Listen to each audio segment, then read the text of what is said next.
Tashitele. Hello, everyone. I hope everyone is doing fine, and welcome back to the session. I hope the audio is okay.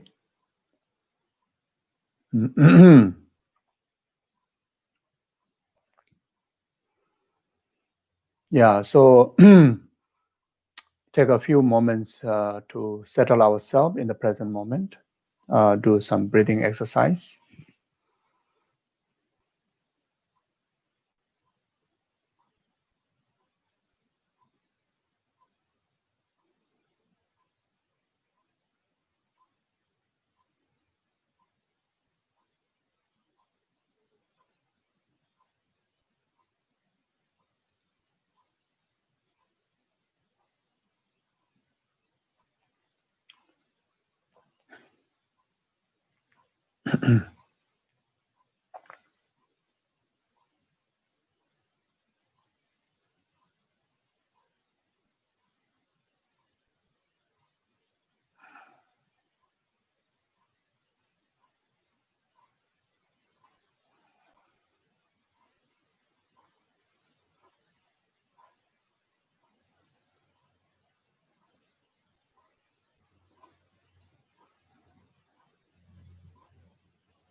Yeah.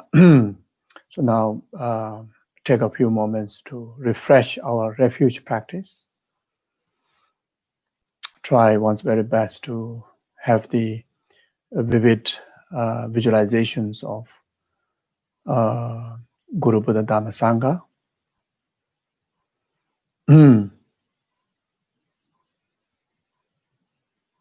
In the actual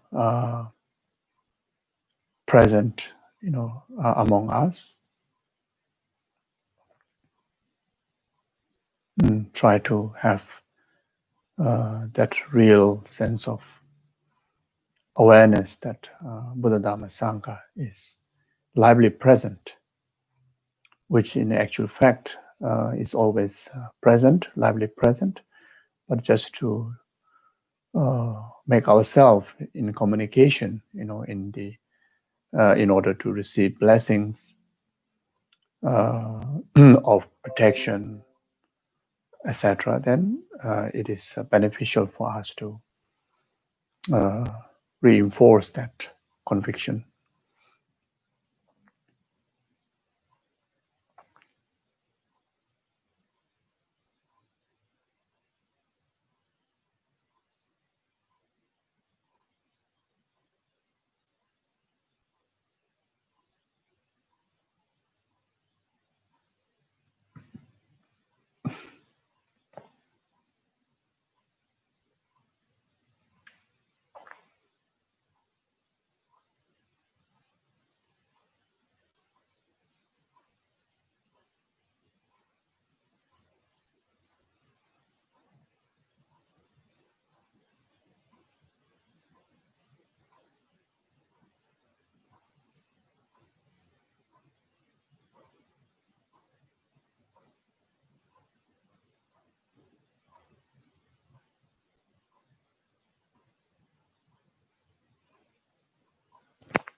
Yeah, then in front of the refuge and merit field, reinforce our altruistic attitude, bodhichitta intention.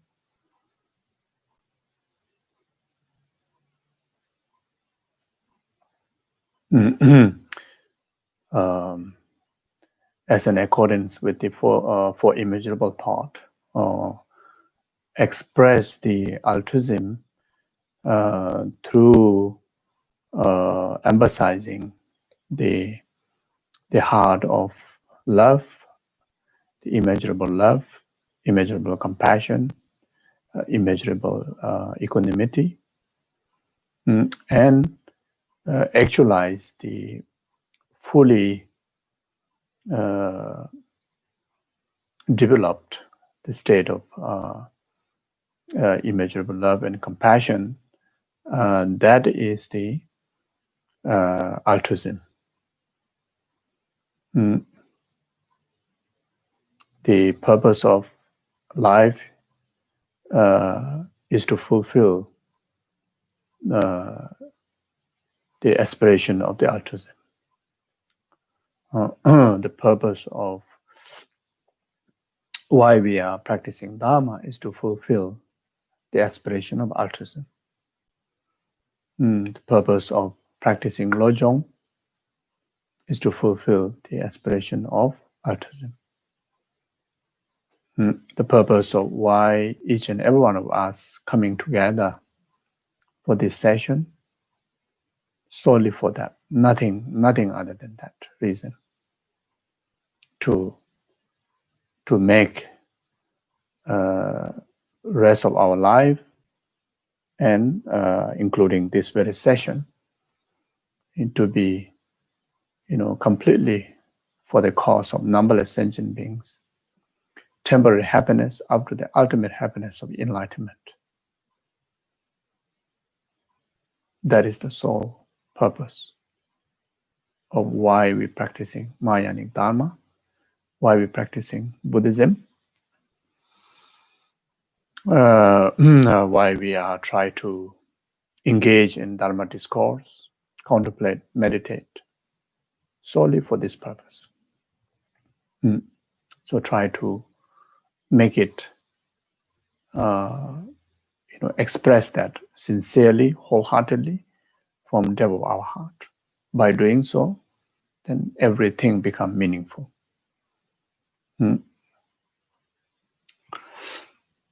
Zangye chodang soje chonam la janju bado dane jazo je daje je soje be chonam je dola benje sanje drupa sho sanje chodang soje chonam la janju bado dane jazo daje je soje be chonam je dola benje sanje drupa sho sanje chodang soje chonam la janju bado dane jazo je daje je soje be chonam je dola benje sanje drupa sho Gange doze ne zone dawa damje bambe chere dambe chene tenze ba godam de la cha che lo tongye ninje sondo jube nam seje seje kanje tende chana pemo tende jazo na so wa de so da ju chinje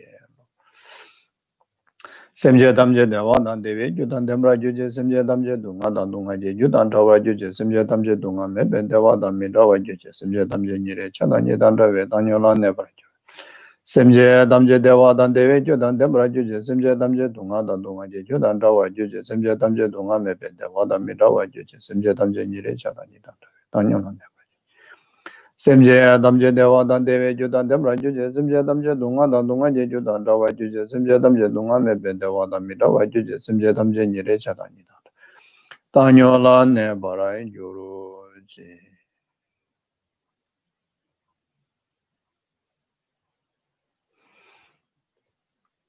Okay, thank you.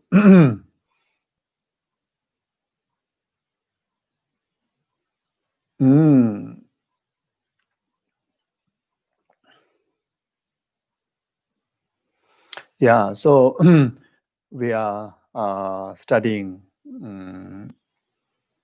the Lojong teaching. At this very stage, we are studying the commentary on 7-point thought transformation by Seichibu Chugi Genzen. And we have completed up to the 6th point from the 7-point. Sorry, we have completed up to the 5th point, and we have done some part of the 6th point, the presentation of commitment of the mind training on last session. And today we will continue from the same heading, the presentation of commitment of mind training, which is on page 119. Yeah, there are 18 commitments, and we have done the up to the 4 commitment. So today we will go through the 5th commitment. As I mentioned last session, the any form of practices that we do, whether to do with Tantra, Sutra, Vinaya,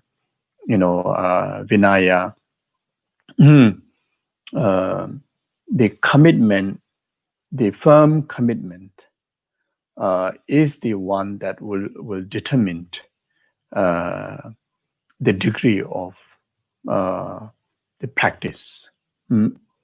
The how well one keep the commitment, that will determine how well we practice and how well we progress in the practice, and that also can determine what kind of result that we will able to obtain. Any practices there's no commitment, then there may be blessings, but there may be certain degree of blessings, but it is very hard to progress on the path. Whether to do with Vinaya precepts, individual practice of individual liberation vows, like the Sangha vows or the lay vows, whether it is practice of tantric practices, or whether practices of the sutra. All has it is commitment. Whether the commitments are pronounced in the form of vow or not, but they are commitments. Like, if we practice Tantra, then the Guru Yoga practices, tantric vows, these are the commitment. And when we practice anything in relation to the Mahayanic Sutrayana practices, even though we may not, take the Buddhist vows as like how we, take the ceremonial way when we receive like initiations, etc. But the commitment that one have to commit when one decided to practice, Mahayanic Sutra. So if the Bodhisattva commitments are not taken, then we may learn a lot, but we won't be able to progress in receiving blessings and progress in the path, like such as 5 paths and 10 grounds, like that. Then as far as concerned with the Vinaya Sangha vows or the celibacy lay vows, all these vows are the commitment. Whether we will receive, how great, how great benefit that we will receive from becoming Sangha is dependent on how well we keep the commitment. And similar goes to any of the celibacy commitments, you see. So therefore, the commitment that presented from the Lojong teaching, so this is the general commitment when we practice bodhichitta, when we practice altruism, when we practice Mahayanic Dharma. So this is very crucial for us to learn and remember, and live a life according with this commitment. You see, it's not just someone who follow the Lojong tradition. Even of those who follow Lamrim tradition, philosophy tradition. So these commitments are the general commitment. Then, of course, if someone follows strictly Lojong lineage, then it kind of emphasize even more obvious in relation to the the cultivation of the practice of bodhichitta, the altruism. So like that. So this is a very, very important. And the cultivation of the commitment is, is a lifetime. Especially Bodhisattva commitment is ever lifetime until we achieve state of full enlightenment. Until entire numberless sentient beings achieve state of full enlightenment. Even one happen to achieve enlightenment before than anyone of the other sentient being, until rest of the other sentient being achieve full enlightenment, these commitments are to be kept and cultivated. Even after oneself actualize all the realizations, but the commitments, the purpose will be only fulfilled when every single sentient being achieve full enlightenment. So within this ordinary journey of life in day to day, as a trainee, then it's not something that we practice in the daytime and no need to practice at night. And practice when we are among with people, but then no need to practice when we are alone. So these commitments are need to be kept, in all the time, even during sleep, through the intention or the motivation before we go to bed, we have to go to bed with altruistic attitude, to bring our sleeping as an altruistic action. Even the sleep, to be the cause of numberless sentient beings' happiness. You see, so this is how Bodhisattva would live a life. You see, and even when we are encountering, harm givers or object of attachment, in particularly, the loved ones, whatever object of three kind of this partial attitude arises or come in contact, then these commitments should be remembered, remembered and engage with those different situation and different beings accordance with the commitment that what we kept. So therefore, from very morning, when we wake up, we should refresh the commitment. We should refresh the commitment, and then along the day, in any activity, making sure that we conduct the action accordingly with this commitment.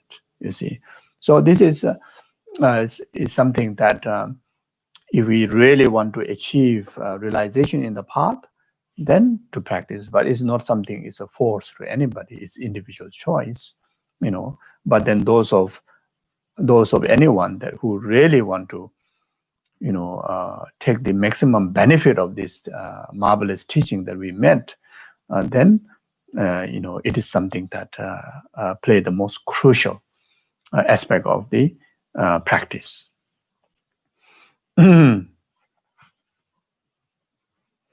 So just to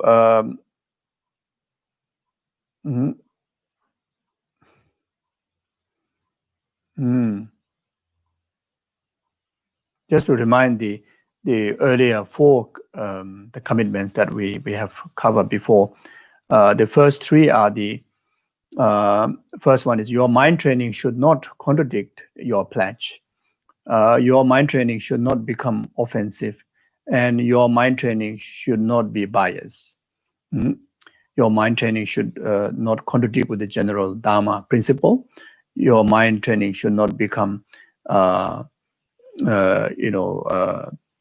a condition for one's delusion and bring about, offensive to one's own principle, as well as the be the harm, the cause of harm to others.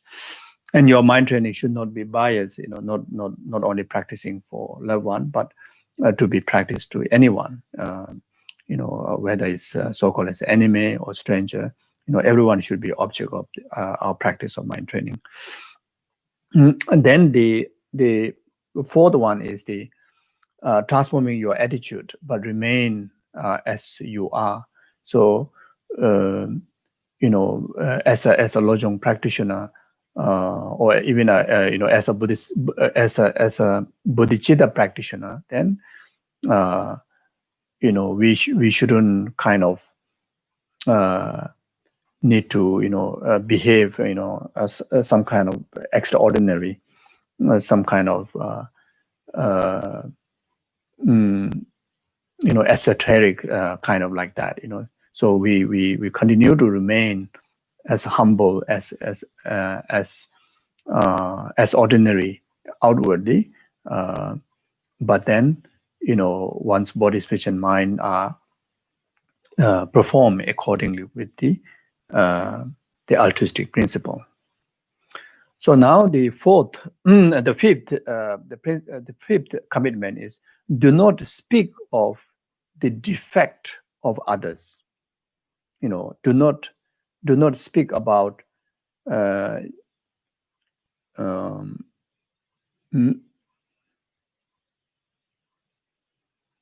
do not speak about faults of others. So the text says that this state that you should never speak of others' defect, neither their worldly defect, for instance, by calling them that blind person, nor their spiritual defect, for instance, by calling them that morally degenerate person. You see, so clear, and it's something that we have to be so careful. You see, we are from beginningless lifetime.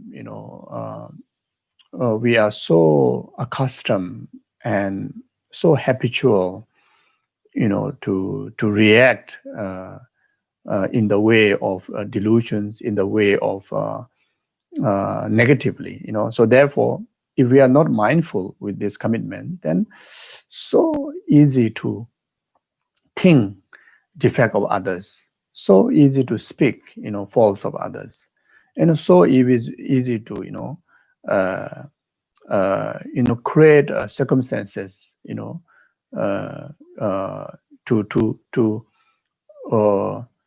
to expose, others' defect, So you see, so in the worldly way, we say if someone got faults, then you should speak about it. You should speak about it so that the law and the rule, will come up to them and they will change. But as a practitioner of Dharma, as a practitioner of Lojong, and that is not the way. As a practitioner of altruism, there's always a better way, gentle way, compassionate way, kind way. You see, to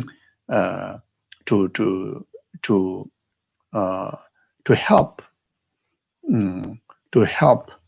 to someone that who perform faults, to transform them. Not the worldly way. Not the worldly way. You see, it has to be act of compassion. You see, so it's very, very, very important. Whether to do with the even for ourselves. If we have done something wrong, if we damage moral disciplines, or if we commit any wrongdoings, then not to help ourselves with very negatively by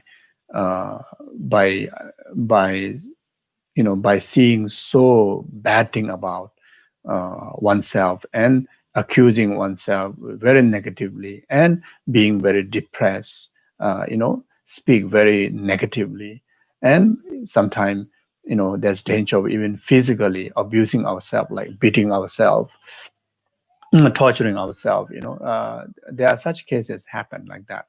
So that is a very worldly way. That's a very worldly way. So even to deal with ourselves, we have to deal very compassionately, because ourselves also one of the sentient being. We have to deal very, very patiently, compassionately, and wisely. The way to help ourselves, if we damage any moral conduct, then get into purification practices. There are abundance of guidelines for purification practices. Instead of stay depressed, rather one should engage into the practice of purification. Then if we have general wrongdoings, either through body, speech, and mind, then to transform ourselves through the help of Dharma, through the help of Dharma guidelines, by taking more commitments, or by retreating ourselves from the environment of negativities. And that way, we are able to eventually transform those negative habituals, like that, you see. So if it's to do with others, then even though you see through your naked eye that someone is morally degenerating, or morally degenerated, even you witness it, then it's not something that for you to finger point, in particularly in the public, in particularly in so that is not the way. That's not the Dharma way. The worldly way is, you can finger point, you report to police, that's a worldly way. The Dharma way is, if there's any way that you can gently, patiently, lovingly, compassionately can able to help with the kind words, because that sentient being is performing mistake, and that is the cause of suffering. Therefore the sentient being is suffering. You see, taking the negative karmic effect on that sentient being. So you, as a practitioner of altruism, the only way is for you to help with extra compassion, extra love and extra kindness, extra gentleness. So this is the Dharma way. This is the Dharma way. If we want to handle Dharma way, this is the Dharma way. If we want to handle ordinary way, then yes, we all know how to handle ordinary way. But someone practicing Dharma, then if we don't handle Dharma way, it can go so wrong. It can go so wrong. It can create a unbelievable negative karma.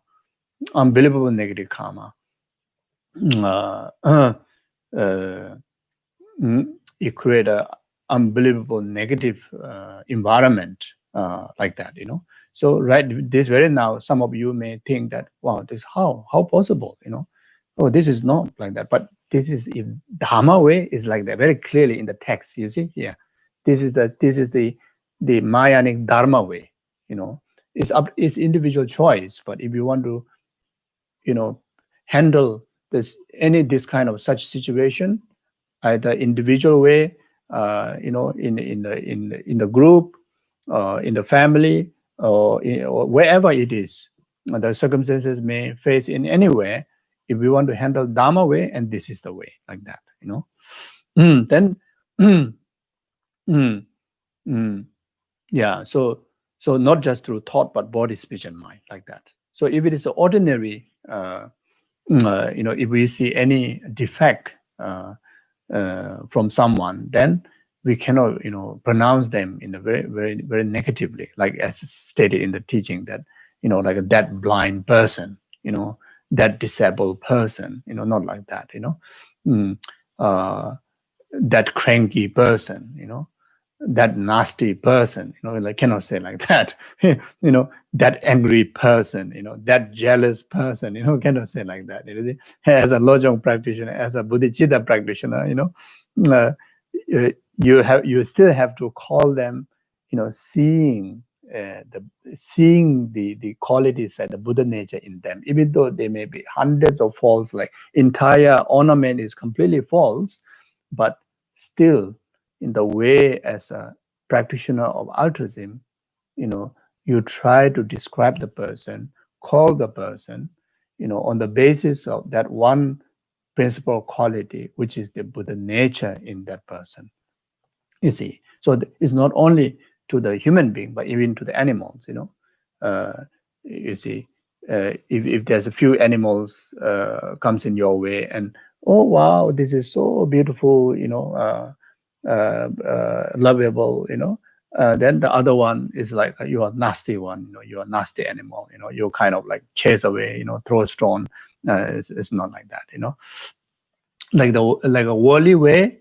The worldly way is like we say endangered species. Some animals are very good for the name of the nation, or for tourist purpose. Then wow, like treasure, like your own human baby, like they're very nice. But then some of the other animal, you chop them, kill them, butcher them. You just who cares. And this is the that is the worldly way. That's the worldly way. How in the worldly world works that way. Yeah, but in Dharma way, as much as how you care for the endangered species, you also need to care the similar kind of care to the rest of the other animals, the rest of the other sentient beings. Even they are poisonous animals, or they are dangerous animals, whatever it is, as long as sentient being, the care has to be provided equally.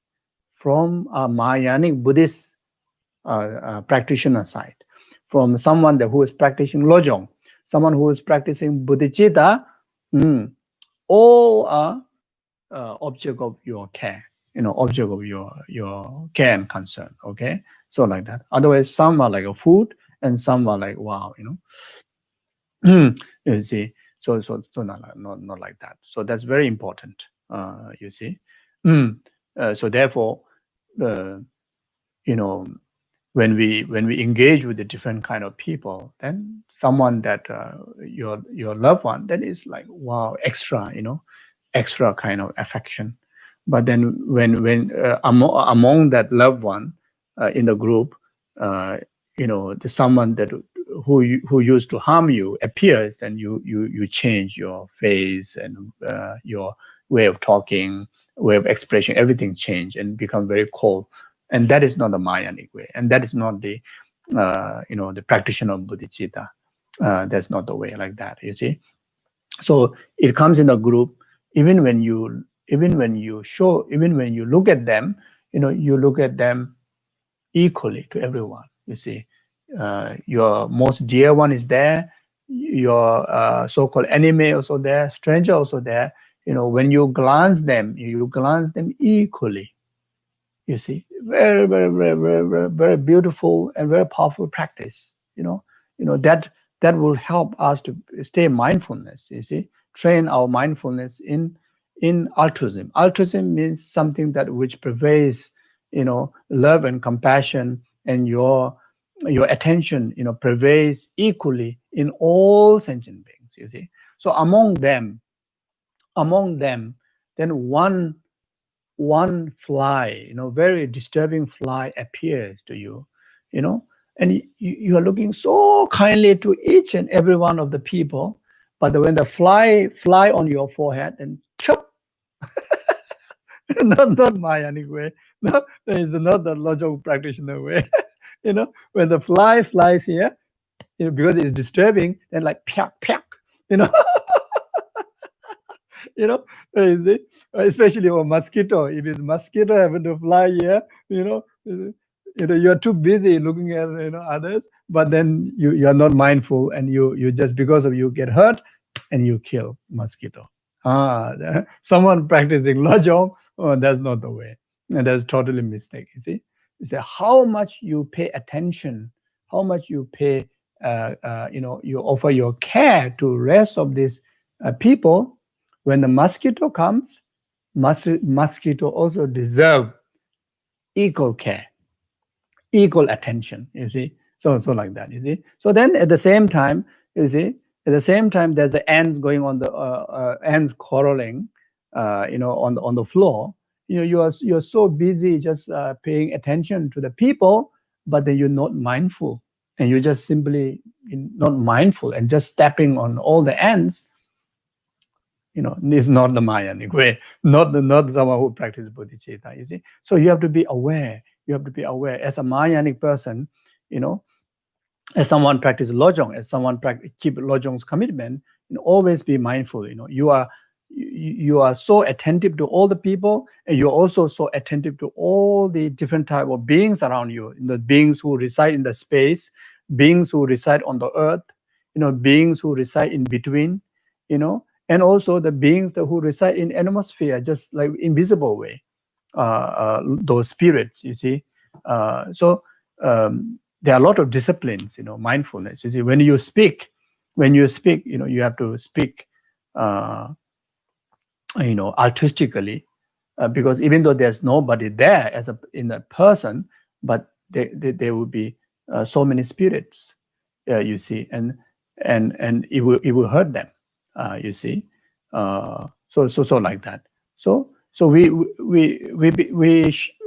express so altruistic way when we are with people, but when we are close to ourselves alone, then physically, verbally, thought become very wild, very negative. Then is not someone who cultivate bodhicitta, and not someone who practice Lojong.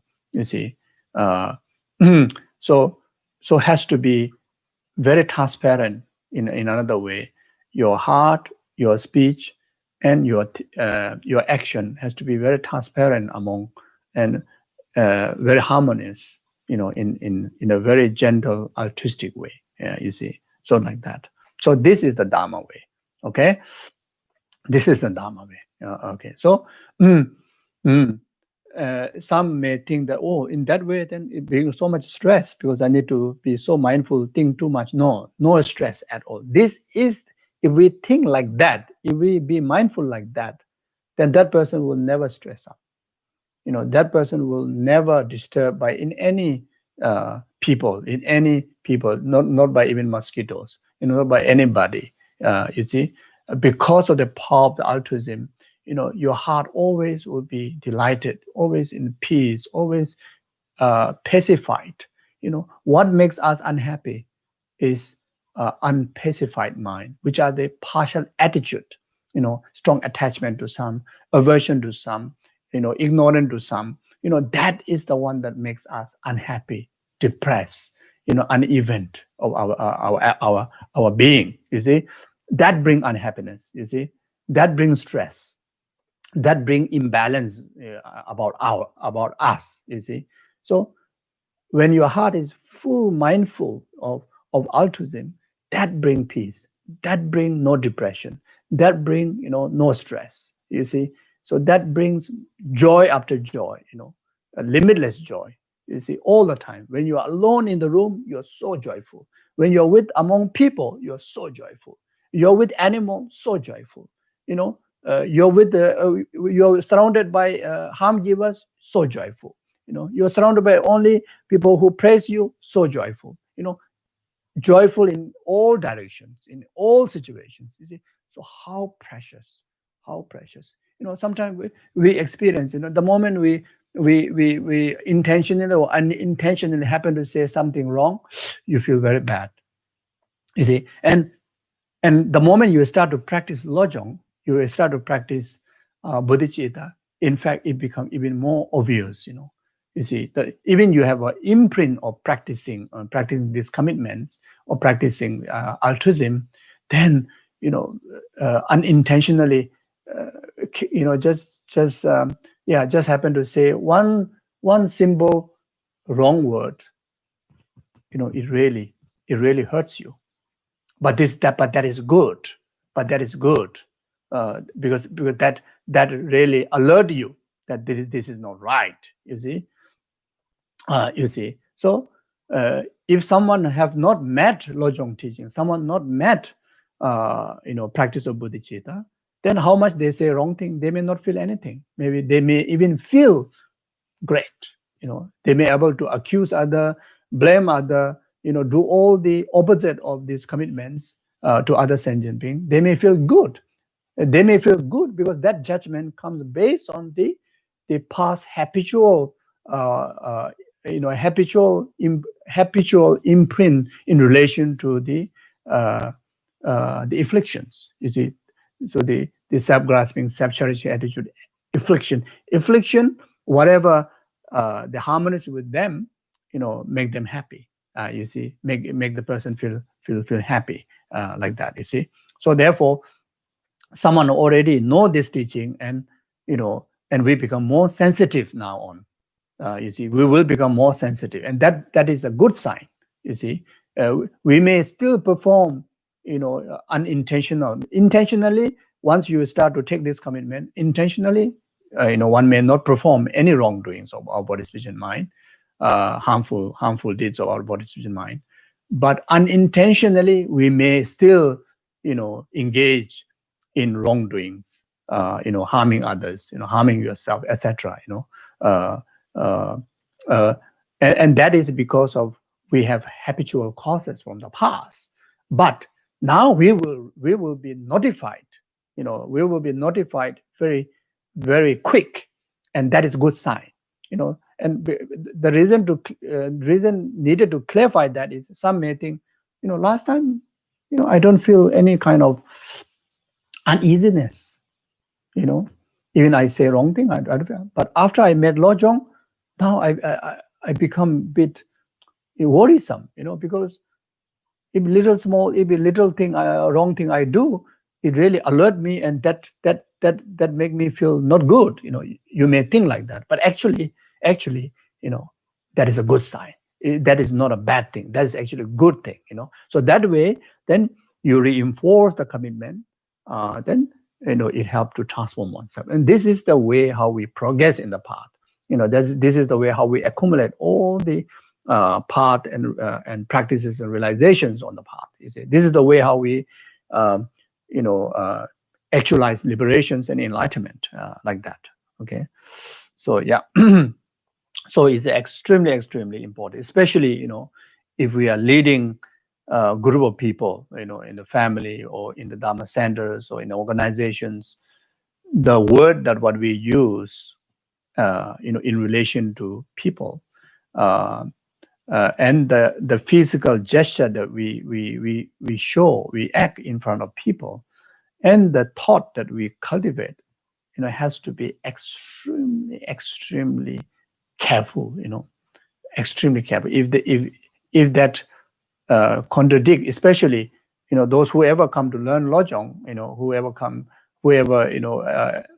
have interest in Lojong practice, who have interest in Mahayanic Dharma, means who have interest in bodhichitta, then we all have this responsibility. Wherever we go, we have to really take good care of our body, speech, and mind.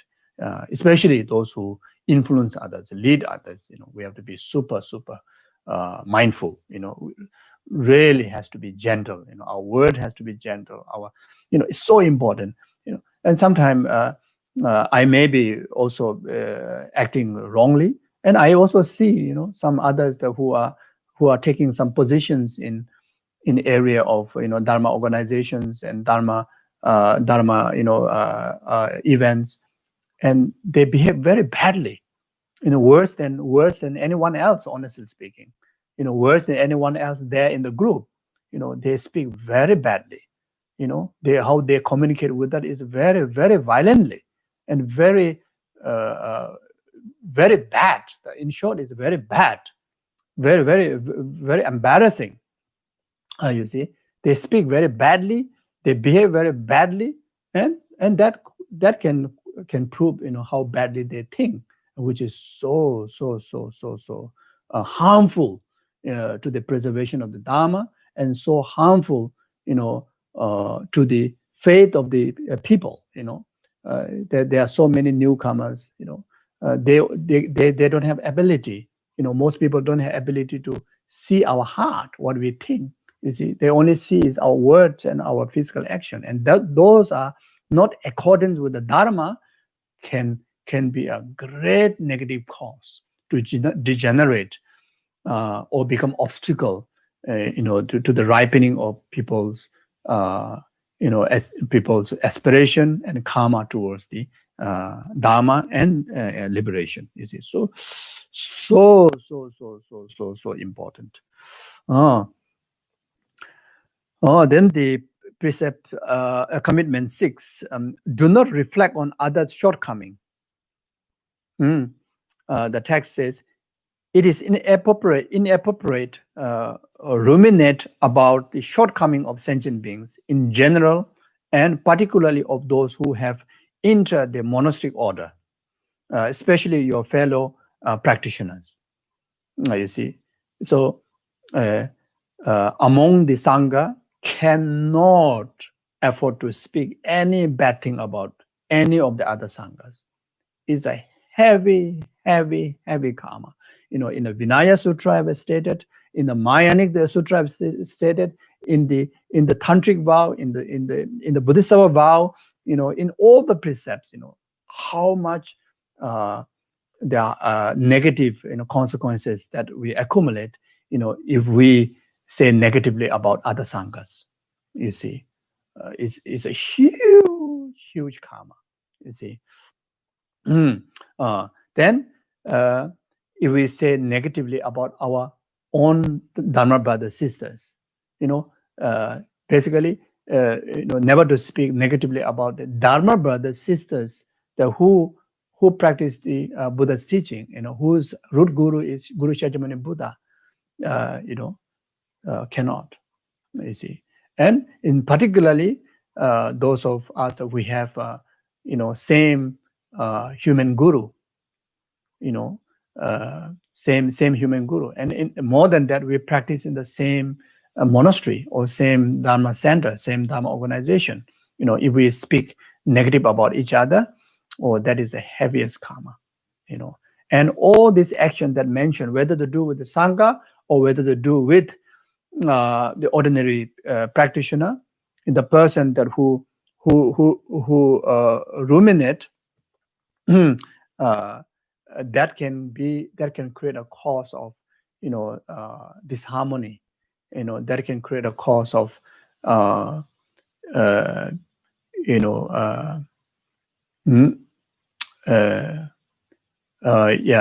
of dividing, karma of dividing among guru to disciple, among the spiritual brothers, sisters. Is a heavy karma, you see. Then we really don't know. We really, as a human, ordinary human being, we really don't know. We even don't know well about ourselves. Is no way we can able to know exactly who others are. In others they may be Buddhas. They may be the emanation of gurus. They may be bodhisattvas. They may be arahats. You see. In a philosophical text, Kansaji Kansa Tsuechungwa Mijade Nyambar Gyutare, So Kansa is a person. Kansaji Kansa means person to person. Kansa Tsuechungwa Mijade is that you cannot judge, among person to person who exactly they are. Kansa Tsuechungwa Mijade Nyambar Gyutare. If you make a negative judgment, then you will be ruined. You will be ruined in your spiritual practice. You see, it's a heavy downfall for oneself. And not only that, if anything that cause a division among spiritual practitioner, in the it's one of also the heinous crime. From the five heinous crime, one of them. You see, so really have to be careful. You see, so sometimes we talk very big thing. Haisuki Tantra, initiations, this and that, bodhichitta, emptiness, mang, none. But then all this basic principle is like out of your way. Then only, big mouth, nothing in reality, no practice in reality.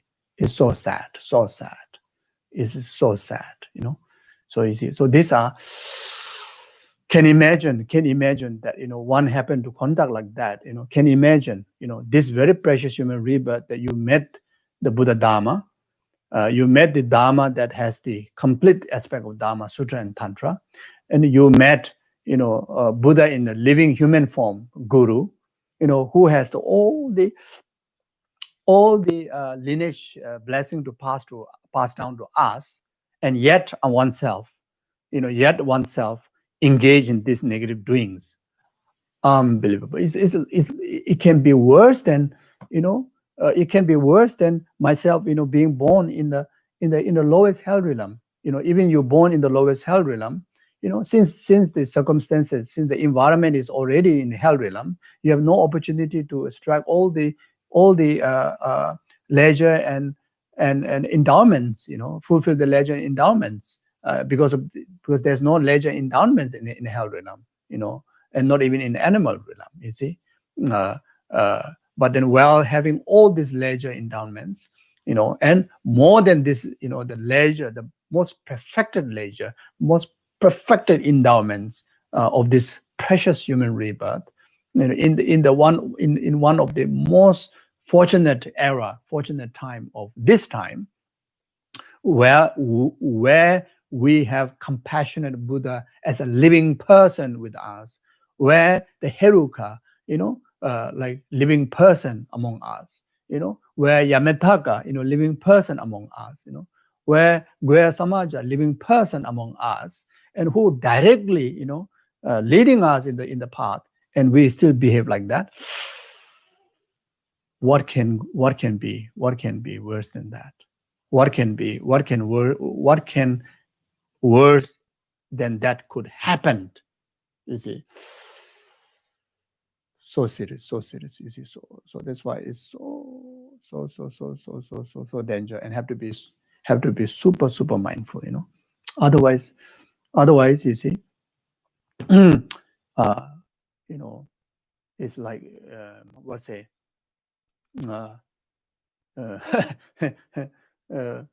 It become it really danger of leading our life into an empty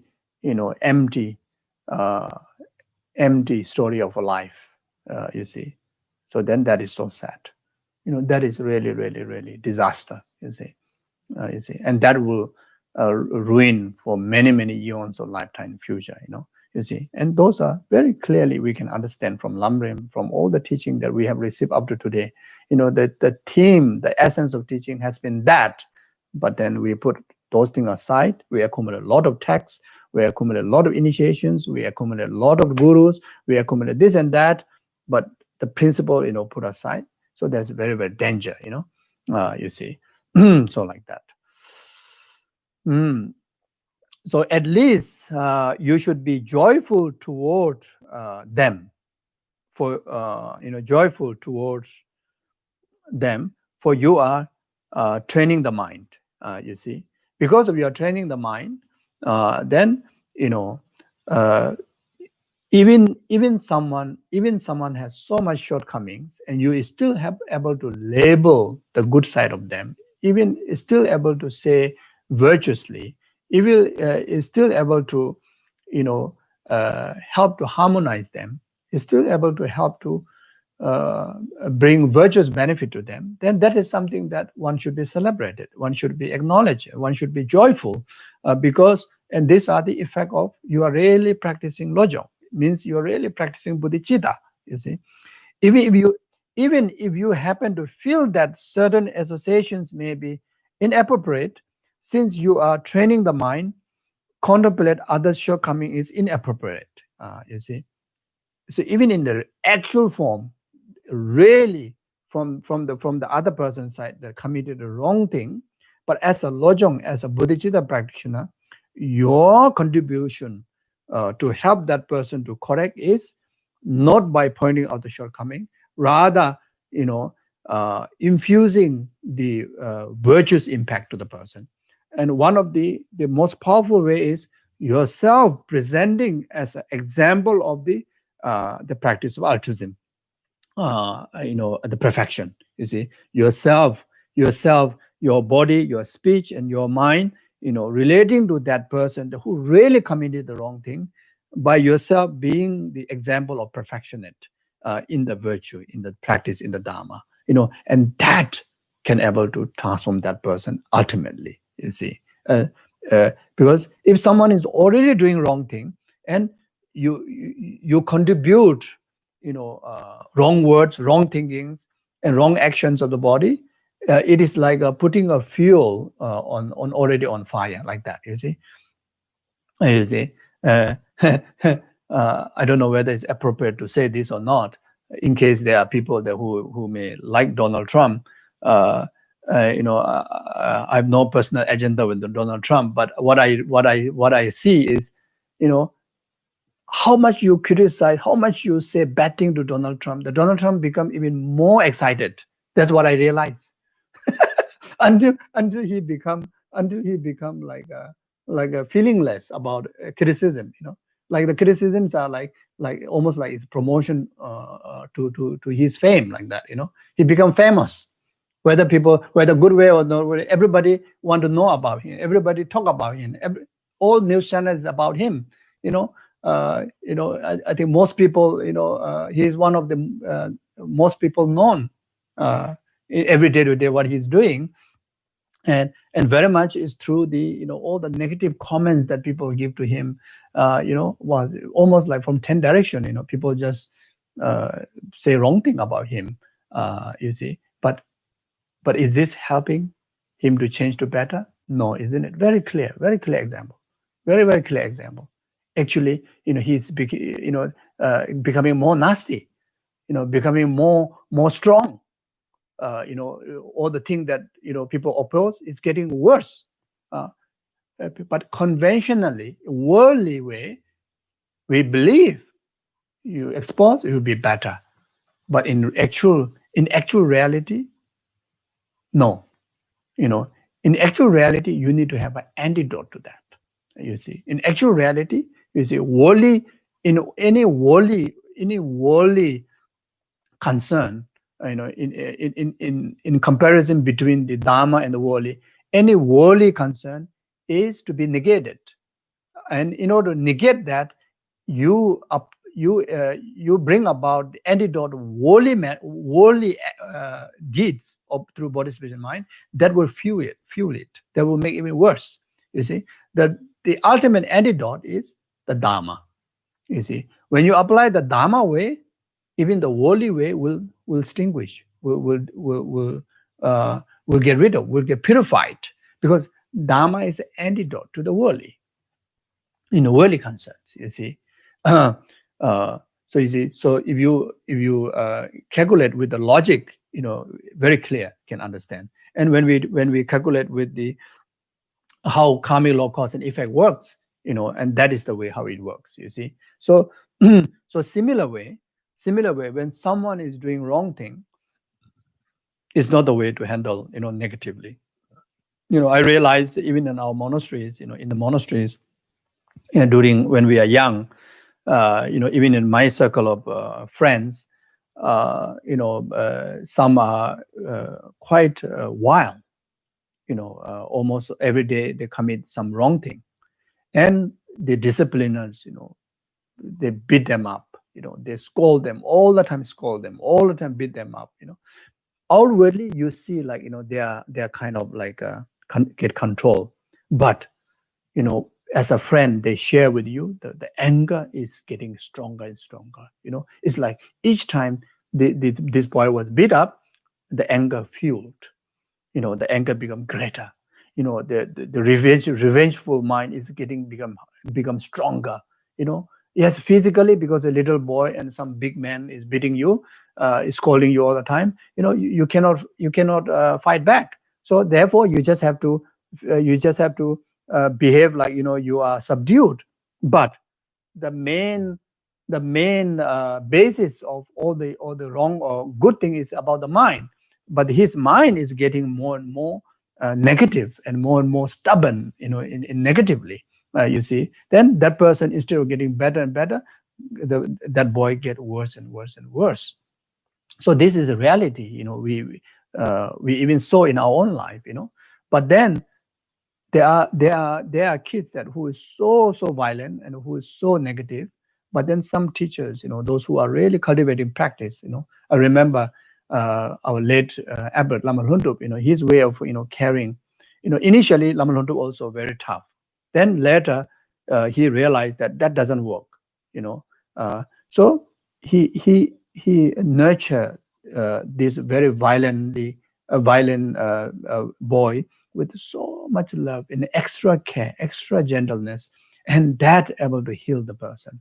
That boy eventually, completely get healed like that. You see, so this is the Dharma way. You see, this is the Dharma way. So we cannot say, oh, in the world like that. As a Dharma practitioner, the decision has to make based on the Dharma. Whatever we do, whatever difficulty comes in our way, it should be, the judgment should be made according with the Dharma principle. You see, then that way, even though worldly world, it sounds like not right, but then ultimately, that will bring the cure. Ultimately that will cure the problem. You see, so these are wonderful teaching. Wonderful teaching. It's you can apply right away. For yourself, for your family, and largely, in a society. It's so wonderful, so wonderful.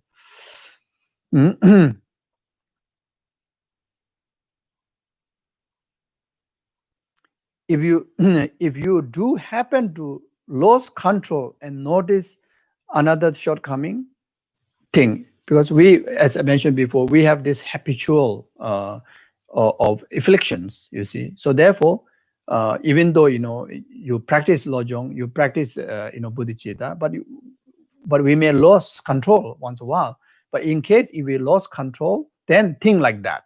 The text says, this is my own deluded perception. No such flaws exist in them. So beautiful. So beautiful. It's like really like, like how to say, if you drink the the cream of the coffee or cream of the whatever it is, just like, yummy. Then so this is my own deluded perception. No such flaws exist in them. All sentient beings are endowed with the nucleus of Buddhahood, heart of Buddhahood, and that should be that is the thing that we need to think.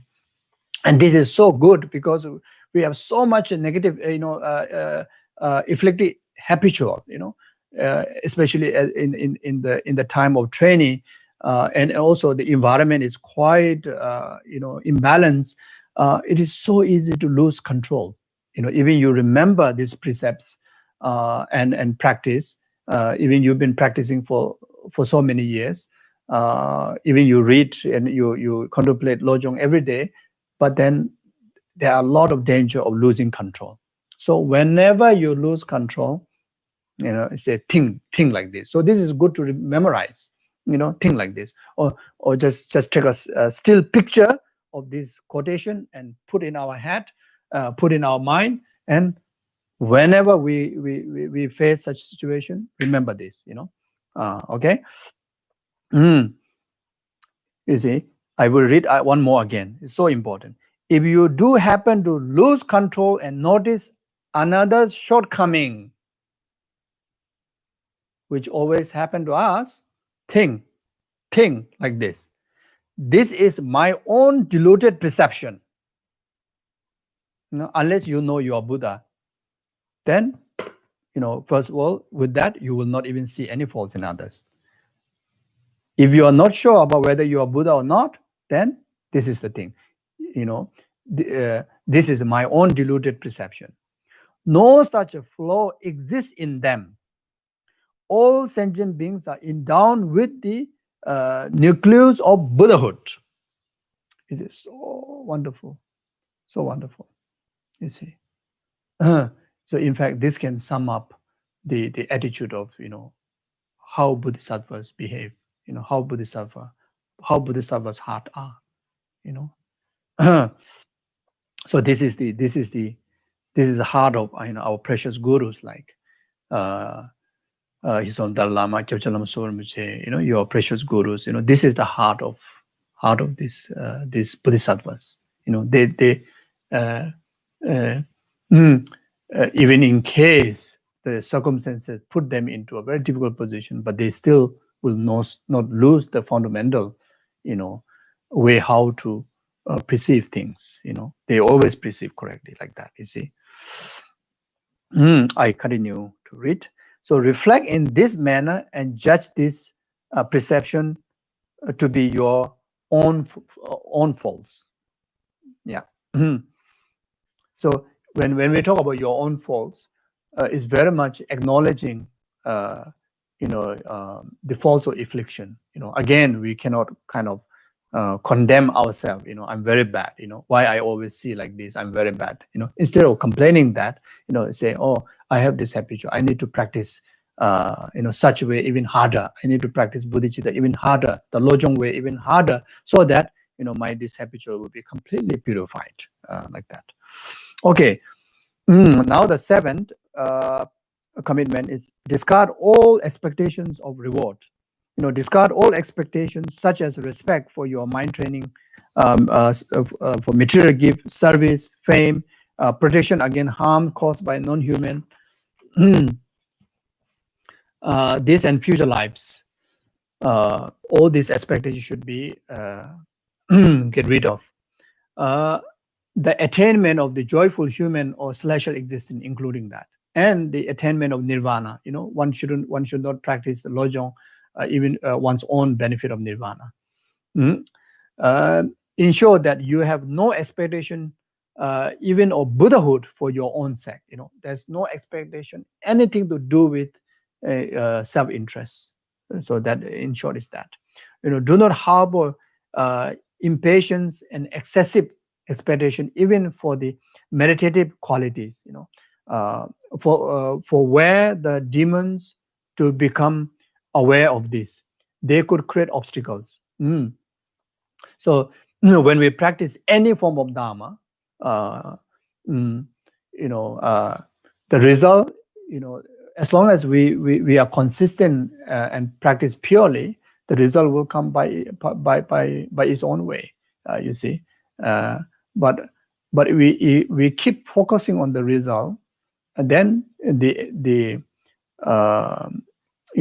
degree of the energy where we need focus on the practice will be drained out by simply focusing on the result. You see, that itself is obstacle. And not only that, as a practitioner, this will bring obstacle, the hindrances on the path.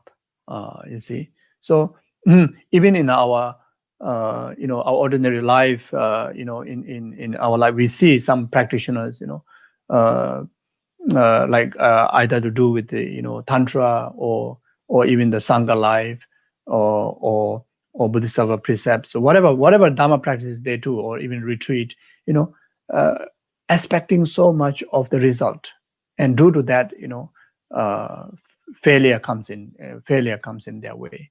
You see, when you go to conduct a retreat, you expect so much about the result, instead of focusing full time on the practice, and in that way, by the time when you finish the time of a retreat, instead of gaining realization, the effect of dharma, you become more impatient, you become more disturbed, and these are reason of, because you are expecting something which you're not supposed to, and this you can call as an obstacle caused by spirit, or obstacle caused by yourself, and people who take initiations and do commitment, and even the intention to take high Sukha initiation is like focusing on the result side, and not focusing on the richness of the practice.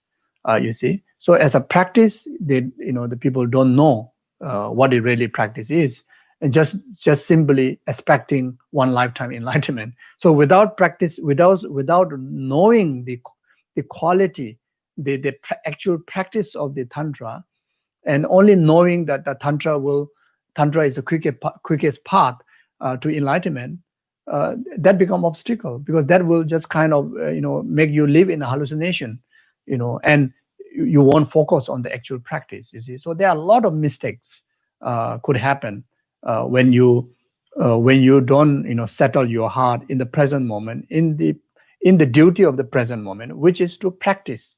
You see, as a trainee, you need to get trained, and that is your focus, not the result. You see, the result is a natural process. If you train well, the result is naturally comes in your way, and there's no need to focus at all.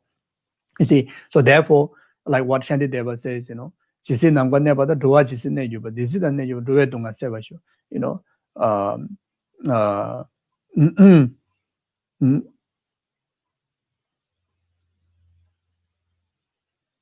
so as long as sentient being remain, may I too to remain to dispel the suffering of sentient being. This is the Lojong way. This is the Bodhisattva's attitude. You see, as long as you don't even mind to become Buddha right now, as long as you're able to benefit sentient being. You see, as long as suffering sentient beings out there, your purpose is to help them, remain there to help them. You see, like His Holiness often mentioned that when someone comes to him and say that, I want to achieve enlightenment within one lifetime, and can you give me some kind of instruction on that? And His Holiness immediately kind of feel that, oh, there's not much hope in this person. But then someone comes to him and say that, can you give me some instruction that which can able to sustain my compassion and able to be effective in the service of sentient beings as long as the suffering is out there, then His Holiness is greatly inspired. There's I think there's also someone come and asking some kind of very esoteric kind of secret kind of instruction. His Holiness never impressed in that, but then there's someone there who came in requesting just simple, blessing or transmission of Om Mani Padme Hum, just to enhance the compassion, and His Holiness, feel very, very inspired and heart touched, like that. You see, so yeah. So when we practice the Sangha vow, some people, they become Sangha thinking that, life will be only pleasant, after become Sangha, because the lay life got so much problem, to that particular person, the lay life must have some much problem, maybe relationship problem, financial problem, this problem, that problem, and think that, okay, now if I become Sangha, all this problem will be stopped, and I will be only happy after happy. But that's not the case. That is the expectation. You see, why the reason to become Sangha is to cultivate the practice, the vows. You see, that should be the focus. You see, and the journey of Sangha, the life can be even harder than the lay life. You see, can be even harder than the lay life. Can be more inconvenient than the lay life. You see, you see. So, but as long as you know why you become Sangha is to observe the Sangha vow, then doesn't matter externally how hard it is, how easy it is. For that individual is the same thing, because as long as you're able to practice the vow, that fulfills the whole purpose, and the result of that comes by naturally to your way. You see, and that way, one able to keep the vow, until end to one's life. You see, because the Sangha vow is the lifetime commitment, and every single moment has so much benefits. Just to keep purely. You see, I usually, not just me saying, but usually, what's the ultimate purpose of becoming Sangha is to preserve the vow. Then the rest of the other talent, like to give teachings, to do retreats and to do this and that, those are those are extra, extra benefits, or those are those are how to say, it's an ornament. If you have, well done. If you don't have, it's okay, as long as you're able to keep the vow purely from the day that you took the vow until to the end of the breath. You see, that is the key thing. You see, uh, I used to regard this very serious, very serious. In the past, in my small actions, I'm not saying I'm practicing well. Just small thing that what I can afford to do. Like whenever I go back to Kopan monastery, there are famous lamas and famous geshes, geshes and this and that. And there's one there's two senior monks. One already passed away, called Gen Dorje, and the another one Gen Namje. Very humble, very humble. Gen Dorje used to be a plumber in a monastery. When we were first time came into monastery, by then already he is the man in charge of the water, to pump water.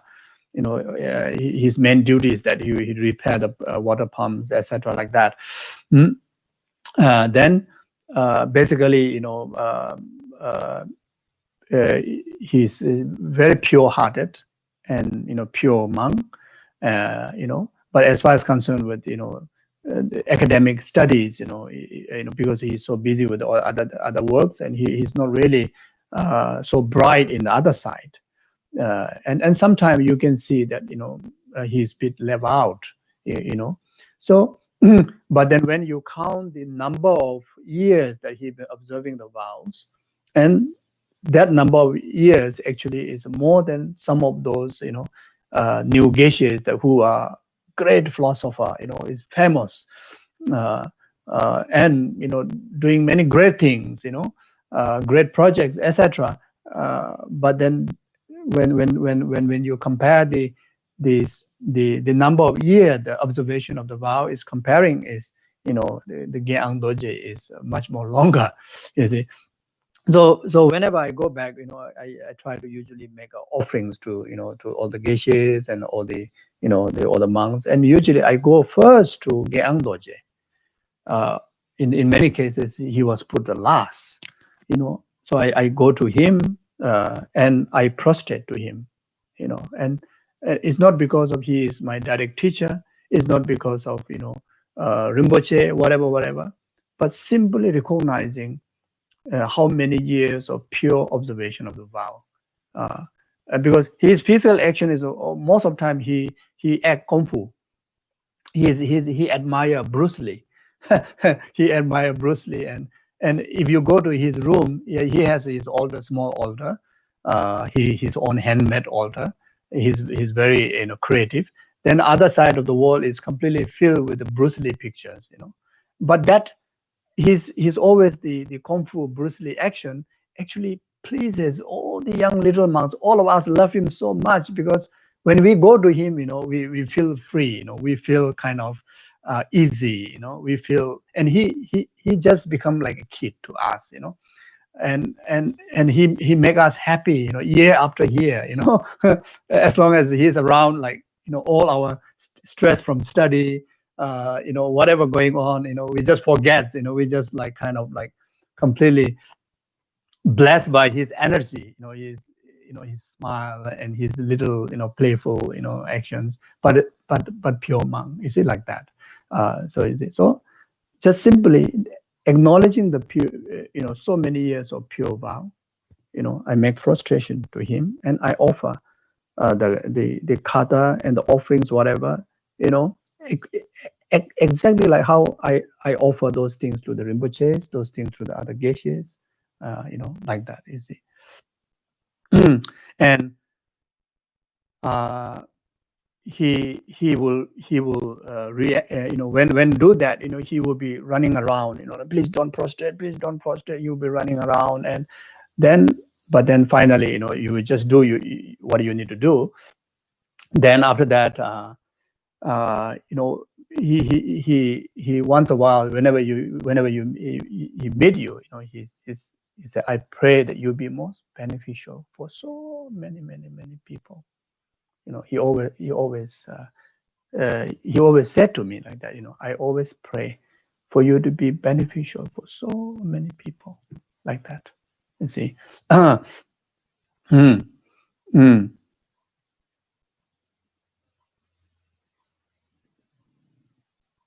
yeah. I don't know why I'm saying this. Oh yeah, the importance, observation of the vow. You see. Oh, you see. Then when he passed away, he passed away as if he knew that when he going to pass away. He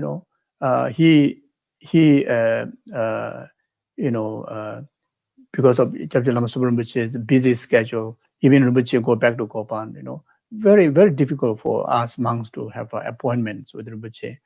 But somehow, even before Rinpoche arrived to Kopan, he already, he sometimes make a mass, Lama dance mass.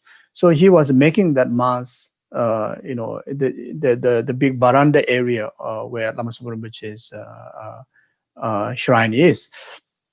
So he go there and make mass, and he also take the opportunity to meet Rinpoche and pay respect to Rinpoche. I didn't see in person, but that's what I heard. And I don't know what he have mentioned to Rinpoche, whatever. Then following that, he went to make the mass. Then while he's making the mass, he just like fall asleep like that. He passed away there. He passed away there without any sickness, without any difficulty. It's like you met the guru, you met the aspiration to your guru. Then after that, you just gone into sleep like that. When I heard that, they say how fortunate if I able to die like that. Just before your death, you're able to, meet your guru, express your aspirations. Then you're able to die like you're going into sleep without any sickness like that. So for me, it really brings so much dharma knowledge from this scenario. Especially to know this person. I would say this all a result of his practices. The pure vow. The practice of pure vow. You see, like that. So the meaning is, as long as you focus on preserving the vow as a sangha, your main responsibility is fulfilled. Then rest is like an ornament. If you can teach, well done. If you can do other many things, well done. If not, as long as observe the pure vow, that is the principle. That fulfilled why we become monk and nun. You see, but that we don't care, and we try to be famous, we try to be teacher, we try to be this and that, and don't even keep the commitment of this basic Lojong, then no meaning. There's a danger of becoming like a sheep wearing a wolf cloth. There's danger. So you see, so these are very straightforward advice and teaching to us. You see. Whenever I say all this, I talk to myself. I'm not telling anyone to you. And also individually, you have to listen for yourself. You cannot say, "Oh, he's talking about him. He's talking about her," or this and that. You see, when I read this, when I understand this, when I express this, the person who is actually listening is myself. You see, yeah. So similar goes any practices we do. We just have to be consistent and settled. Not fickle-minded. Even after practicing past 40, 50, 60, 70 years, and still there's no glow of light rays coming, it's okay. That's not the point. Able to remain in the practice, and maybe the decreasement of the defilement is so slow and little, but as long as there is a deconstruction of afflictions happening, and the construction of wisdom and virtue is happening, you know, maybe the construction of wisdom and virtue is at least in the number of how many years, how many hours that you've been able to you're able to continue cultivating. That itself is the achievement. You see. So as long as we're able to complete this life like that, without any doubt, next life will continue from this practice. You see. Then life after life, this is how that we able to stay connected to our precious Guru. We're able to continue to meet the Dharma. We're able to continue to progress on the path, and eventually, without any interruption. Interruption meaning interruption in the low realm, interruption of getting a rebirth where you don't practice Dharma, you don't meet Dharma, you don't meet the Guru. So without any interruption, even though it may take 3 countless eons of life, but without any interruption, that we're able to progress on the path of enlightenment. How beautiful it is that, you see. So conclusion is, everyone should focus on the practice. Don't fantasize about what I'm going to achieve tomorrow, what I'm going to this and that. I also received a lot of emails and messages saying that some student that I've been practicing for so long. Why my husband got this problem. I've been practicing and praying for so long. Why my mother passed away. I'm practicing and so long. How come I got cancer? I'm practicing for so long. So many people doing puja, including my root guru is doing puja for me, but why I get sick? So all these complaints, as a practitioner, where these complaints comes from, because you miss the focus of your practice, your dharma, your meeting of your guru, or including you misunderstood of the purpose of the prayer. You see, as long as we carry this samsaric body, aging, sickness, death is package. Okay, the thing is that we just have to accumulate sustainable causes that we can able to continue the practices through the death and through the intermediate state and through the rebirth and rebirth after rebirth until we achieve enlightenment. That should be the way. So in that way, outwardly we may still see very simple, humble, ordinary, continue to grow white hair, continue to grow wrinkle, even maybe bedridden, death, whatever, but it's a successful story of the individuals as a practitioner, something like that. Okay, I will then discard the 8th commitment. Discard poisonous food. This means abandon poisonous food. The poisonous food here referring to delusion. So the text says poisonous food is the harboring of the self-interest in the depth of your heart. Never fail to perceive self-grasping as an enemy, or fail to let go of self-cherishing and the thought that grasps at the substantial reality of things. If you do that, then harboring the poisonous food. So this make everything you do into a cause of silent existence. So if anything that we do, infused by the intention of self-interest and infused by the self-cherishing attitude, self-centered attitude, and as well as there's no awareness of the self-grasping ignorant to the grasping of substantial reality existence, then whatever we do, including Dharma practices, including Tantra, still become a cause for silent existence. You see, so that therefore very important that any practice we do, we have to get reminded the bodhichitta intention and the emptiness, in particularly the emptiness, in order to not to be cause of samsara.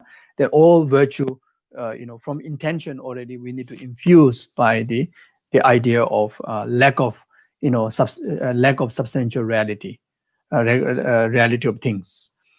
So this make everything you do into a cause of self-existence. thus binding you ever more with the cyclic existence and give rise to suffering. You see, the reason why it's so important to do that, because this will create the cause for us to experience suffering, which we do not which we do not wish to experience for now, for future, and ever, isn't it?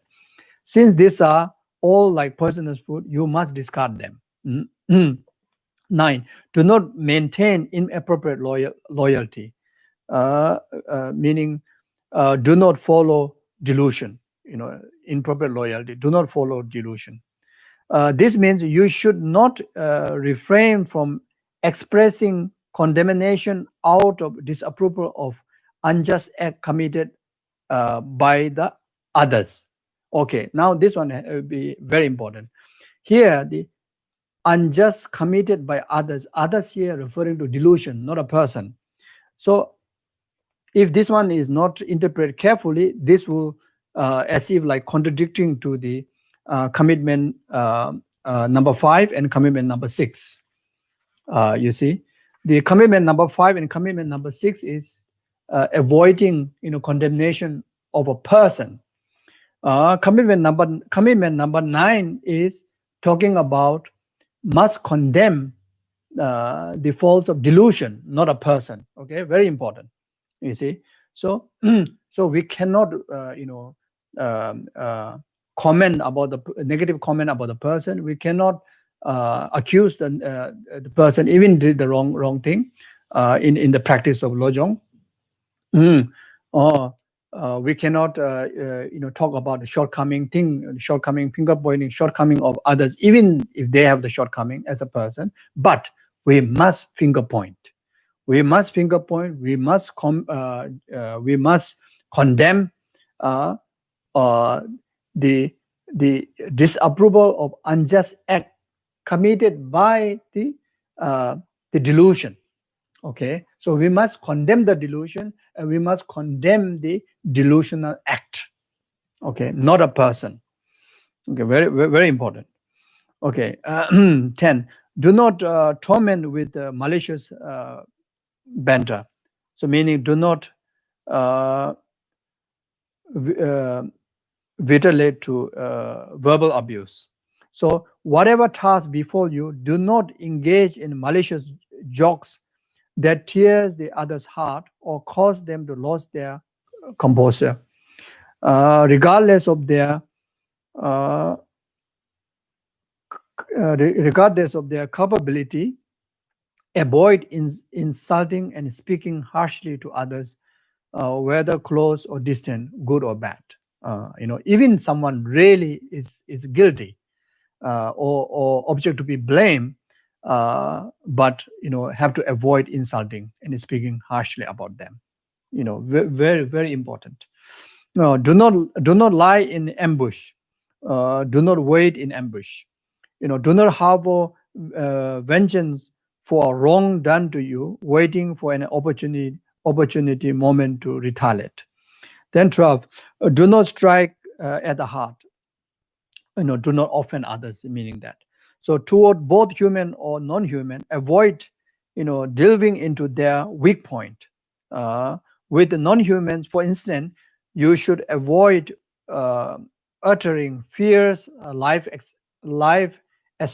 extracting mantras. There are such mantras that which wrongly used, like with the formulated with the black formulated with the substance and used as a black magic. So even there's such act shouldn't be used even to the non-humans. And in the case of human, you should avoid uttering of, for instance, their moral lapses in situation where many people are around, as I explained before. Then 13, do not place the load of a zo onto an ox. Zo is animal. The mix with the D and the female yak. Yak and the cow or ox. The baby is called zo. That meaning that do not transfer your own faults or burden onto others. So avoid such negative behavior as attempting by devious means to shift blame and liabilities onto others that would others fall on you. 14. Do not sprint to win a race. Race of self-grasping and self-cherishing attitude. Uh, mm, So avoid such behavior as attempting through unbecoming conduct and other means to transfer the ownership of commonly owned desire object to yourself. Mm. You should not be in the state of craving when you die. And since the other's show comes into being a result of karma anyway, it is far more joyful instead to let go with a sense of ease, the master says. So basically, in lifetime, and not to what do you call boost the urge of desire. Then you gather too many desirous objects. Because that will harm you. Because the harm is that you will build attachment grasping, and that eventually, even at the time of death, the craving will be increased, and that is so harmful because the karmic result of the grasping attachment will result into a negative realm, such as preta, etc.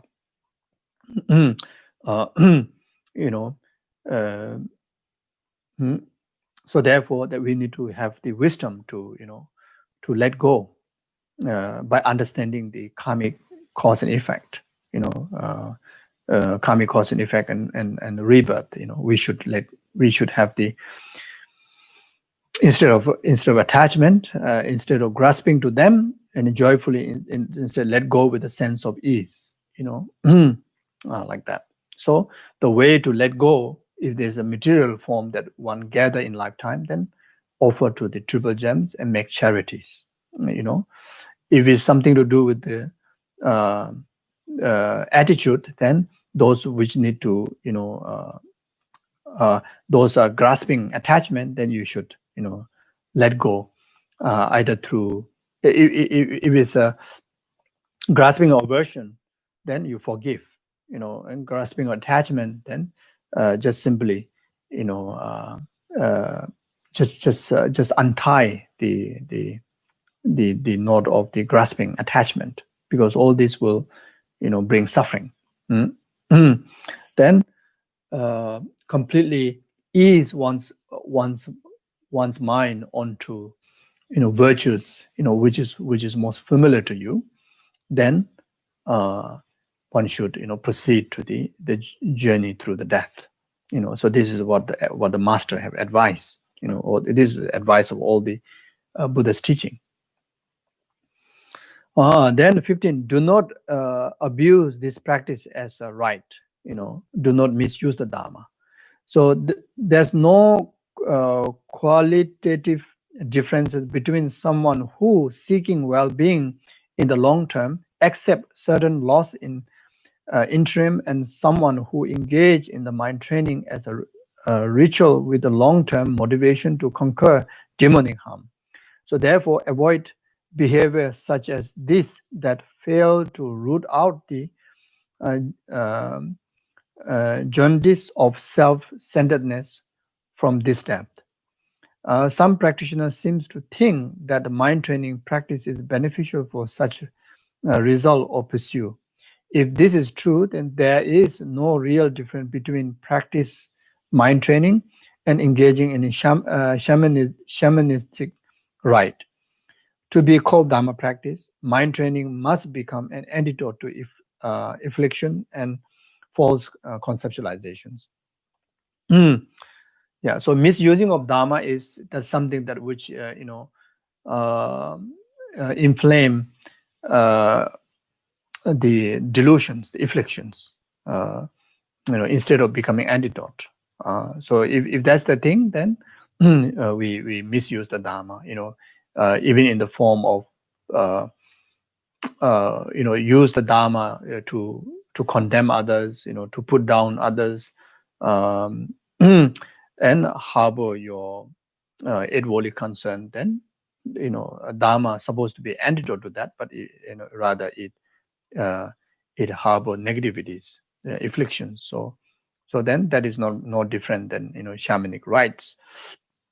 Shamanic rites, some of the Dharma they use to eliminate demonic force, etc. So Dharma shouldn't be that way. Dharma has to be, in particularly here, the Lojong practice is, whether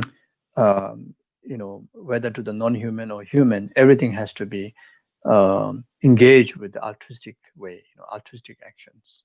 It has to be antidote to afflictions and false conceptualization. The 16, do not turn the gods into demons. So the gods here is the Lojong practice. Demons is the delusions. So when displeased, the worldly god cause harm. The gods are supposed to be beneficial in general. So if they cause harm, they then become demons. Similarly, mind training is supposed to subdue self-grasping. Avoid, therefore, so mind training is to subdue self-grasping, but if it boosts the self-grasping, then like God turn a demon like that. So therefore, avoid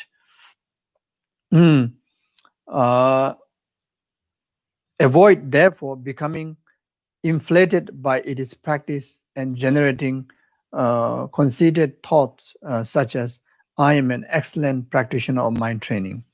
Others lack this spiritual practice, so not to boast about it. Avoid ridiculing and insulting others out of sense of superiority. If practitioners strengthen their grasping at the self-existence of phenomena, their practice become an endeavor of enemy. It become the act of allowing the thief to escape into the forest while looking for his footprint on the rocky mountain. Avoid all such conduct, and by disgracing to self-grasping, ensure that the medicine is applied right where the illness is.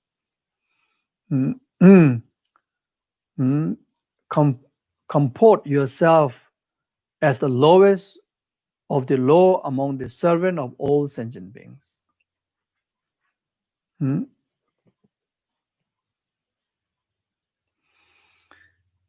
So you see, any form of practice, as we learned before, emphasize very clearly that whole purpose of the Dharma practice is to eliminate self-grasping. That is the main point. You see, so whether we go in retreat, Sutra Dharma practice, everything, including the Sangha practices, vows, Buddhist vows, everything. The point is to eliminate the self-grasping. If that doesn't happen, and is still searching some other meaning, then this is a similar way. Not only that, you are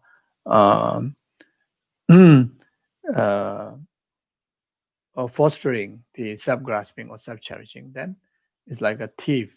You let go the thief somewhere else and you search in somewhere else, like what it says here, like that. Like myself and maybe some others, have this problem. We try to grab so many different type of practices, but then missing the main element. The target is not being to accumulate the antidote to eradicate the self-cherishing attitude, and just simply doing sadhana, simply accumulating many mantras, reading a lot of books, including observing the vows, then we are unable to apply the medicine on the right point, where needed to apply, like that, you see. So these are very simple, but also very easy not to remember, because we are too distracted with so many big words, big ideas, but those big ideas are very much the worldly way, how we are trained in the worldly way, the big thinking. We in Dharma we also try to use that kind of tactic, and it doesn't work. You see, so in one way, it's just only one word for purpose of Dharma, eliminate the self-grasping. That is the root. You see, and to to actualize the wisdom of selflessness. You see, so therefore, and another thing is, as like I said, behave yourself as the lowest of the low among the 7 old mother sentient beings. You have to be so humble. Have to be so humble. In our worldly way, you'll be humble, you will be bullied. You will be disregarded. They think you don't know anything. So this is very important. You see, as a Dharma practitioner, then we have to be very, very, very humble. Attitude wise, everyone is higher than you. You are the lowest among all the servants of all sentient beings. Very important practice, like what we always recite in 8 verses of thought transformation. So those are not just only to chant, is to meditate. Is to become our attitude. You see.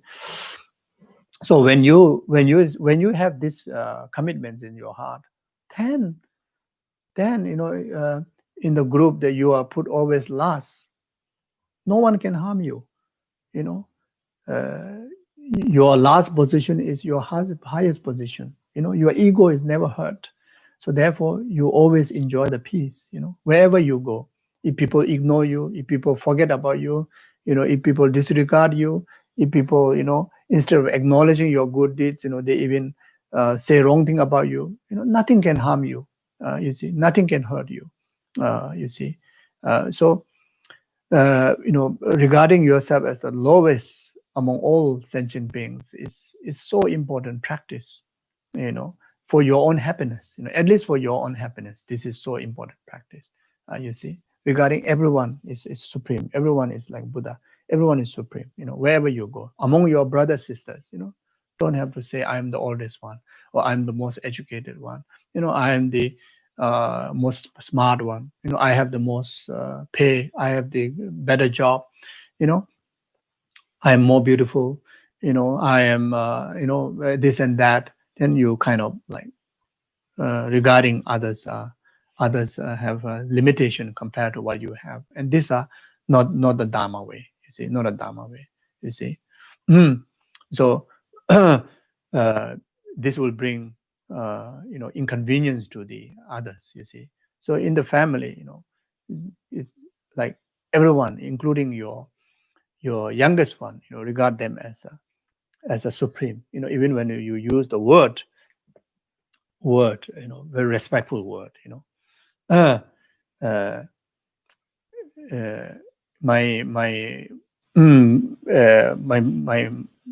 My brothers, they are I have two monk brother. Both are very good, very obedient, very good. But still, I call them Genla. It's like I call them Genla. I never call just the name. Usually in call their name directly. So Genla. And also when you see them, you show your physical kind of respectful gesture. They're much younger, but you realize that by doing so, actually they, you're not expecting, but actually they offer you even more respect, and they even become better. You see, and also any limitation comes from their response to you. You never get hurt because you already regard them as higher than you, more precious than you. just example. These are very simple thing. It's compared to your practice, very small thing. But I'm just giving example. If there are one or two people like me, even in the family, you respect like that.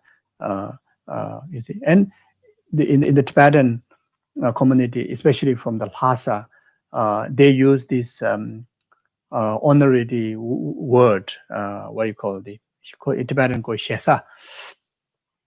Even to their children, the parent will use shesa, honorary word to the children, and to anyone. Uh, uh, when you hear that, it's like so much respect among each other, so much like great regards among each other, like that. You see, so so these are very simple thing, but we forget, and it is very important. You see, so like that. Yeah, especially among our Dharma brothers, sisters, if we able to practice like that, then it would be so wonderful, so wonderful. Everyone regard each other higher than you.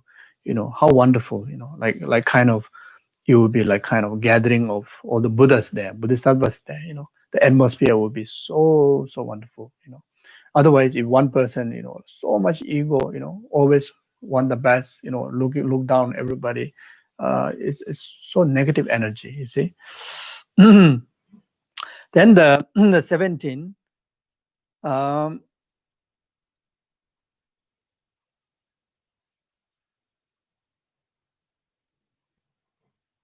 17 or 18, I don't know. Maybe the numbers are mixing. Do not seek misery as a means to happiness. This refers to not drawing personal, gratification from others' misery. Do not, for example, harbor thoughts such as, if my spouse or this particular friend dies, their family lineage will come to an end. If the wealthy benefactor become ill or die, I will have the opportunity to accumulate merit and root of virtue. If my meditator colleague of this region dies, I alone will have the opportunity to accumulate merit. And if this enemy dies, I will enjoy happiness. The master said that since sentient beings experience their own individual merits, no matter where you go, due to karma, you will find enemies and friends. You see? So some individual is so ignorant that even may think like that. What I've expressed in the teaching here. Unfortunately, there are individual may think like that, and even that shouldn't happen. And similar like that, there may be other thing, other many ways that you selfishly, ignorantly think negatively like that, and which is not allowed as a practitioner, as a good person overall, and especially for a Mahayanic Dharma practitioner, Lojong practitioner, Bodhisattva, Bodhichitta practitioner, never to have such kind of attitude like that. Okay, thank you. I will stop here. So this complete the commitment. So please, as a homework, those of you who wish to do homework, then please kindly read the presentation of commitment of the mind training. All this the mind training commitment, and whether you remember the exact word or not, try to read and have translate to yourself the meaning and keep in your heart. And this is the most important. Whether Lojong practice will benefit us in coming days or not, these commitments will make sure, make sure that we really keep the practice well. Okay. Yeah. So dedicated bodhicitta and dedicated emptiness, and the collective merit from all the Buddhas, Bodhisattvas, Gurus, and all sentient beings, the merit they collected through collectively, in this session, and individually in our own right. Everything become complete cause for numberless sentient beings to actualize peace and happiness. May this merit be cause for eradicate all the sufferings and its causes. May this collective merit be a complete cause for this pandemic crisis and all the other natural disasters and all the sicknesses and its causes to be pacified. May this collective merit be a complete cause for all the good people in this world, like His Honorable Dalai Lama, Kyabje Lama Subrahmacharya, all the spiritual gurus, and all the beneficial people like yourself, your family members, to have a long, healthy, prosperous life and fulfill all your aspirations accordingly. May this collective merit be a complete cause for all the world leaders and leaders of family, leaders of organization, leaders, including oneself, who lead one's life. Excuse me. Able to cultivate according with the Lojong principle. Able to cultivate Bodhisattva's conduct. Practice loving kindness, compassion, so that whoever is under our care, they're able to live peace, happiness, much love, care, harmony, like that. Or may this collective merit be complete cause to all the people who request dedications or prayers, to whom that we know, they need our prayer support. May they achieve, may they receive all our prayer supports. May this collective merit be a complete cause, like a David, Tony, Mr. Ha, Ochimbat, and Adam, and all the other the names submitted, around the world, that who are facing health issues, to recover instantly. Whatever treatment that they are going through be most effective and able to cure whatever difficulty they are going through completely, able to live long life with full of meaning of cultivation, loving kindness, compassion, like the Lojong teaching, like that. Able to be cause of their life, be able to be cause of numberless sentient beings, temporary happiness up to the ultimate happiness of enlightenment. So dedicate this merit, be a complete cause. All the aspirations of His Honorable Dalai Lama and Kyabje Lama Subrahmacharya, all their aspirations, all their works for the organization, for FPMD, for individual centers, for individual students, to achieve accordingly what Kyabje Lama Subrahmacharya, what His Honorable Dalai Lama and your spiritual guru, aspire for. We are able to practice accordingly like that. We are able to fulfill their wishes, both in actions and thoughts, perfectly, so that we are able to fulfill the guru devotion practice, accordingly. May this collective merit be a complete cause for each and every one of us, those amazing Dharma commitments, Bodhisattva's commitments, Lojong commitments, what we have studied for the last 2 sessions, able to keep those commitments purely, and able to, these commitments become a guideline to our day-to-day life, how to express our body, speech, and mind in relation to entire existence, the sentient being, human, non-human, visible, invisible, and including the environment, such as air, water, earth, fire, everything we relate very gently, peacefully, lovingly, compassionately, openly, it's so positively, like that.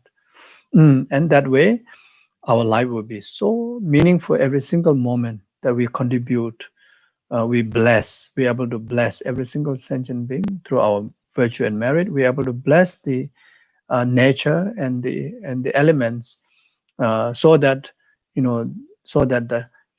this very damaged element and also very damaged, sentient being by past karma, delusions, and wrongdoings, able to recover. Able to recover. So that then every single sentient being and every single nature able to live harmoniously and peacefully. Okay.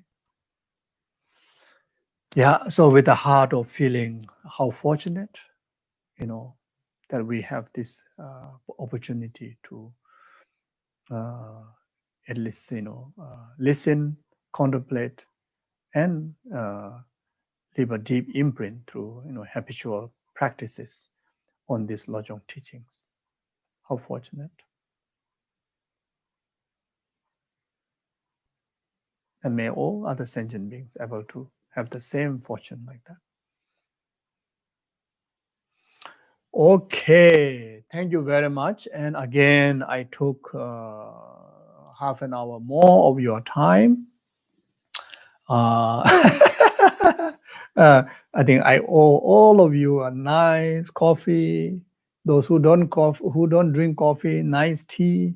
Those who don't drink nice tea, nice fresh fruit juice. Those who don't drink that, then some nice vegetable momo, vegetable thukpa, or whatever you like.